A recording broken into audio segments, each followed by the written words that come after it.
नमस्कार। मेरा नाम है सिद्धार्थ जगन्नाथ जोशी। आज हम बात करेंगे बुद्ध की, बुद्ध के जन्म की, बुद्ध के कैरेक्टर की, बुद्ध के कारकत्व की। किन चीज़ों पर बुद्ध का स्वामित्व है उस पर, लेकिन इन सब का आधार रहेगा बुद्ध की कहानी, बुद्ध के जन्म की कहानी। हमें क्यों ज़रूरत है बुद्ध के जन्म की कहानी की? क्योंकि एक सेलेस्टियल बॉडी के तौर पर जो आसमान में सूर्य के बिल्कुल पास में जो चक्कर लगा रहा है, 88 दिन में एक चक्कर पूरा कर रहा है अपना सूर्य के चारों तरफ, उस बुद्ध के लिए हमें बहुत ज़्यादा कहानियों की ज़रूरत नहीं है। लेकिन यही बुद्ध जब हमें एस्ट्रोलॉजिकल इंटरप्रिटेशन के लिए चाहिए, तब हमें बुद्ध के कहानियों की ज़रूरत पड़ती है उसके कैरेक्टर को समझने के लिए। पौराणिक कहानियों की बात की जाए तो मोटे तौर पर बुद्ध की कहानी के जन्म के कहानी के 3 अलग अलग वर्जन मिलते हैं। तीनों में कोई बहुत ज़्यादा डिफरेंस नहीं है, थोड़ा सा फर्क है, लेकिन उससे क्या है कि ग्रहों की समझ के अंदर थोड़ा फेर आ जाता है। सबसे पहले मैं बात करूंगा जो सबसे पुराना वर्जन में मिलता है, वो ये है कि देवगुरु बृहस्पति हैं, वो अपना आश्रम बना के रहते हैं। उसमें उनकी पत्नी जो बेहद खूबसूरत हैं, तारा, उनके साथ रहती हैं। और उसी आश्रम के अंदर उनके साथ में रहते हैं गुरु के जो शिष्य हैं, देवगुरु बृहस्पति के जो शिष्य हैं, चंद्रमा, वहीं रहते हैं। अब थोड़ा सा मैं चंद्रमा के कैरेक्टर के बारे में बताता हूँ। चंद्रमा क्या होता है कि निर्मल जल की तरह होता है, उसका खुद का कोई बेसिक कैरेक्टर नहीं होता। जैसे पानी के अंदर जिस चीज की आभा पड़ जाएगी वैसे ही पानी दिखने लगेगा। अगर उसमें दूध गिरेगा तो उज्जवल दिखने लगेगा, शहद गिरेगा तो सुनहरा दिखने लगेगा, और अगर कीचड़ गिरेगा तो गंदला दिखने लगेगा। तो जैसा पानी के अंदर जो चीज शामिल होती है वैसा ही पानी दिखने लगता है। तो शुभ प्रभाव में जब चंद्रमा होता है तो बहुत अच्छे रिजल्ट देता है, बिल्कुल अकेला होता है तो निर्बल होता है, और अगर पाप ग्रहों के प्रभाव में आ जाए तो पापाक्रांत हो जाता है, तो नेगेटिव रिजल्ट देने लगता है। तो एक बार देवगुरु बृहस्पति किसी काम से गए हुए होते हैं, आश्रम में चंद्रमा है वो पापाक्रांत हो जाते हैं, और वो देखते हैं तारा को जो बेहद खूबसूरत है। तो वो इसमें 2 कहानियां ऐसे है कि एक तो वो तारा के साथ संसर्ग कर लेते हैं। दूसरी इसमें अब वेरिएशन आता है कहानी में, एक ये जो पहली कहानी इस तरीके से कि संसर्ग करते हैं, उससे बुद्ध का जन्म होता है, ठीक है। लेकिन इसमें कहानी में थोड़ा सा कुछ कहानियों के अंदर ये बदलाव आता है कि तारा और बुद्ध दोनों मिलकर के आश्रम छोड़ के निकल जाते हैं। जब देवगुरु बृहस्पति लौट करके आते हैं, वो देखते हैं कि भाई उनकी पत्नी को लेकर के चंद्रमा जा चुके हैं, तो उन्हें बड़ा क्रोध आता है। तो वे चंद्रमा के खिलाफ युद्ध की घोषणा कर देते हैं। इस युद्ध में क्या होता है कि देवता और देवताओं के गुरु बृहस्पति होते हैं, उनके सामने चंद्रमा होते हैं। जब शुक्र ये देखता है कि चंद्रमा अकेले पड़े हुए हैं, पापाक्रांत हैं, तो जो असुरों के जो गुरु शुक्राचार्य हैं वो संग्राम में कूद पड़ते हैं। अब ये सीधा सीधा देव और असुर संग्राम में कन्वर्ट हो जाता है सारा मामला। ब्रह्मा जी देखते हैं कि ये बड़ी विकट स्थिति बन गई है, तो बीच बचाव करने के लिए कूदते हैं। इस बीच बचाव में ये निर्णय करते हैं ब्रह्मा जी कि जो देवगुरु बृहस्पति की पत्नी तारा हैं, उन्हें वापस बृहस्पति को सौंप दिया जाएगा। तो बृहस्पति को सौंप दिया जाता है उन्हें। थोड़े समय बाद ही क्या होता है कि तारा एक बच्चे को जन्म देती है जो बुद्ध होता है। अब जैसे बुद्ध का जन्म होता है, दोनों में लड़ाई शुरू हो जाती है। फिर से बृहस्पति और चंद्रमा के बीच में बृहस्पति कहते हैं चूंकि मेरी पत्नी का पुत्र है तो ये मेरा पुत्र हुआ, मेरी संतान हुई। और दूसरी तरफ चंद्रमा है, वो कहते हैं चूंकि मेरा बीज है इसलिए मेरी संतान हुई। यहाँ पर एक बार फिर ब्रह्मा जी को बीच में आकर के बीच बचाव करना पड़ता है, और वे पहली बार जहाँ देवगुरु बृहस्पति को तारा को सौंपते, इस बार वो बुद्ध को लेकर, और चूंकि चंद्रमा का बीज है, बुद्ध को चंद्रमा को सौंप देते हैं बुद्ध है जो।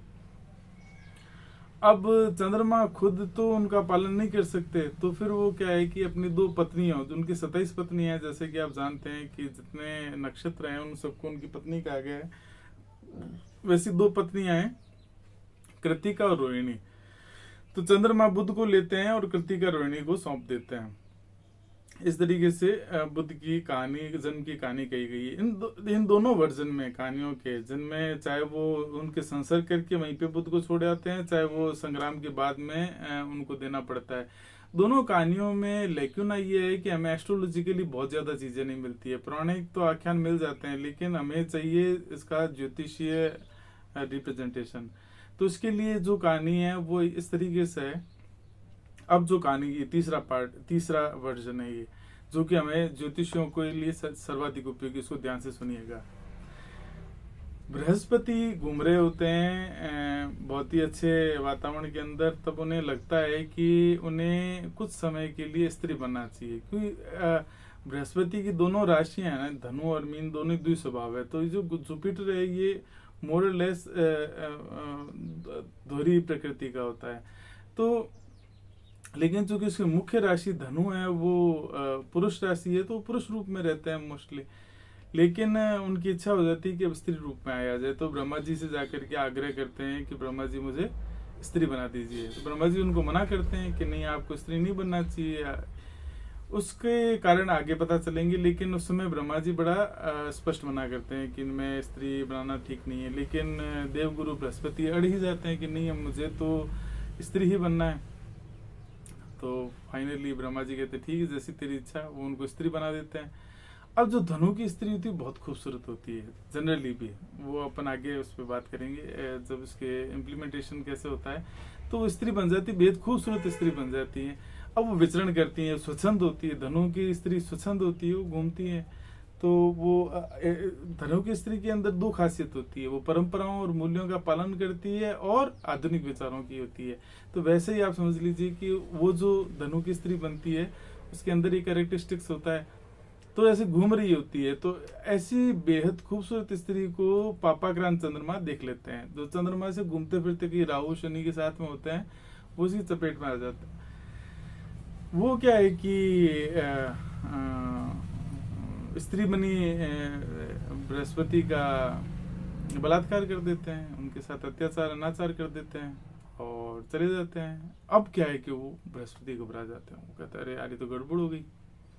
तो वो वापस ब्रह्मा जी के पास में भागते हैं। तो ब्रह्मा जी को कहते हैं कि भाई मुझे वापस पुरुष बना दो। ब्रह्मा जी के नहीं, अब ये नहीं हो सकता, अब चंद्रमा का बीज है तुम्हारे अंदर, तो जब तक ये बीज वापस उसमें कन्वर्ट ना हो जाए, अपनी परिणति ना पाले, तब तक तुम्हें इसी रूप में रहना होगा।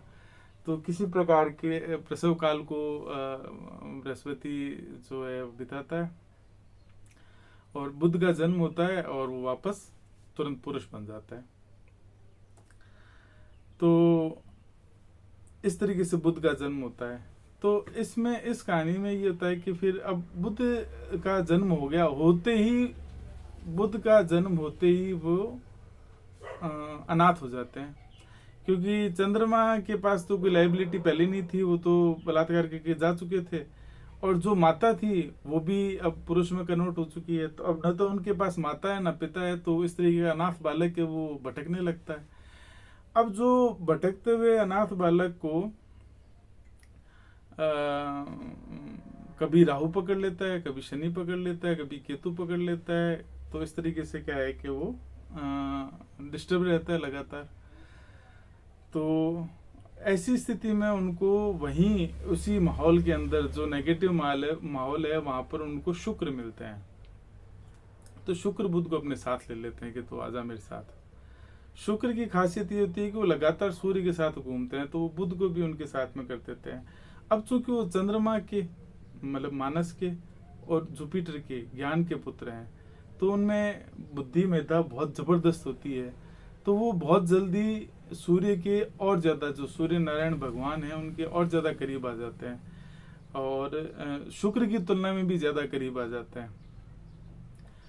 तो ऐसा अब गति तो ज्यादा है, सीखने की प्रवृत्ति भी बहुत तेज होती है बुध की, तो वो उनसे सीखते हुए जुपिटर से सूर्य से भी आगे निकल जाते हैं। अब तो वहां पर जैसे ही वो उनसे आगे निकलते हैं तब सूर्य नारायण मुस्कुराते हैं कि वहां पर जैसे ही आगे जाते हैं तो उनके आगे जाने पर उनकी गति बाधित हो जाती है, वहां से फिर उनको वक्री होकर के फिर भगवान सूर्य के पीछे आना पड़ता है। तो इसलिए बुध सर्वाधिक वक्री होने वाला प्लेनेट है। तो अपनी बुद्धि से वो तेजी से आगे बढ़ते हैं, फिर वापस अपनी मूर्खता को समझते हुए वापस लौट करके पीछे आते हैं। इस पूरी कहानी में कई चीजें बड़ी स्पष्ट होती है। एक तो ये कि चंद्रमा की बुध से कोई शत्रुता नहीं है, क्योंकि बुध है जो चंद्रमा के पुत्र हैं, लेकिन बुध की चंद्रमा से शत्रुता है, क्योंकि जिसने पैदा तो किया लेकिन पालन नहीं किया। इसी तरह गुरु की बुध से कोई शत्रुता नहीं है, लेकिन बुध की गुरु से शत्रुता है, बहुत स्पष्ट शत्रुता है। तीसरा पॉइंट कि राहु, शनि और केतु, इन ग्रहों के साथ आने पर बुध के सबसे खराब रिजल्ट आते हैं, और शुक्र के साथ आने पर बुध अच्छे रिजल्ट देने लगता है। और सर्वश्रेष्ठ परिणाम आते हैं कि जब बुध है जो सूर्य के ठीक पीछे हो, और जैसे ही वो डिग्री में सूर्य से आगे निकल जाते हैं, तब बुध के फिर से खराब परिणाम आने लगते हैं। वहां से वो वक्री होकर के वापस लौटते हैं, लौटने पर वापस शोधन करके से फिर वो सूर्य के पीछे चलने लगते हैं, तो उनके अच्छे परिणाम आने लगते हैं। तो इस तरीके से हमें बुध की कहानी ये बताती है कि बुध का कैरेक्टर क्या है। आज के दौर में ये जो युग जिसमें हम जी रहे हैं, जो संचार का युग है, जो कम्युनिकेशन का युग है, जो इंटरनेट का युग है, जो आर्टिफिशियल इंटेलिजेंस का युग है, जो फाइनेंस का युग है, ये सारा बुध का ही युग है। तो इसमें बुध सब जगह पर बुध है। तो एक जैसे आपने देखा होगा कि दीपावली पर जब हम पूजा करते हैं तो हम 3 देवताओं की प्रमुखता से पूजा करते हैं।